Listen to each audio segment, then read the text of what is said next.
काल रात्री अतिशय भयंकर आणि दुर्दैवी अशी घटना घडली आणि घटना कुठे घडली? मिसिंग लिंकच्या बोगद्यामध्ये.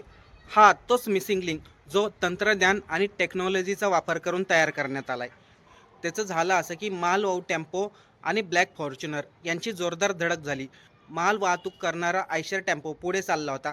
त्याच दरम्यान बोगद्यामध्ये ब्लॅक फॉर्च्युनर भरधाव वेगामध्ये आली आणि आयशर टेम्पोला पाठीमागून जोरदार धडक दिली. या धडकेमध्ये अक्षरशः फॉर्च्युनरचा चुराडा झाला. मालवाहू टेम्पो देखील पलटी झाला. पण यामध्ये एक विशेष गोष्ट आहे, ती पुढे सांगतो.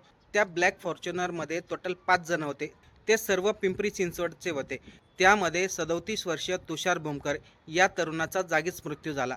ते काँग्रेसमध्ये देखील सक्रिय होते आणि त्यांचा व्यवसाय देखील होता. त्यांच्या जाण्याने कुटुंबावरती दुःखाचा डोंगर कोसळलाय. पण यामध्ये एक विशेष गोष्ट म्हणजे मिसिंग लिंकवरती अवजड वाहनांना बंदी असताना मालवाहू टेम्पो त्या मिसिंग लिंकवरती गेलाच कसं काय? त्या टनलमधून त्यांनी प्रवेश केलाच कसं काय? आणि दुसरी एक विशेष गोष्ट, ज्यावेळेस फॉर्च्युनर आणि आयशर टेम्पोची धडक झाली, त्यावेळेस त्यांच्या बाजूला काही गाड्या थांबलेल्या होत्या. त्या गाड्या बोगद्यामध्ये थांबण्याची परवानगी कोणी दिली? त्या जर गाड्या तिथे थांबल्या नसत्या, तर कदाचित हा अपघात घडला नसता. फॉर्च्युनरची स्पीड जास्त होती, हे साहजिकच आहे. रात्रीचा वेळ होता आणि आपल्याला सर्वांनाच माहिती आहे, गाड्यांची स्पीड किती असते. आता या सर्व प्रकरणामध्ये कोणाची चुकी होती? मालवाहू टेम्पोची, की बाजूला गाड्या थांबल्या होत्या त्यांची, की फॉर्च्युनर चालकाची? आपलं काय मत आहे? कमेंट करून नक्की सांगा.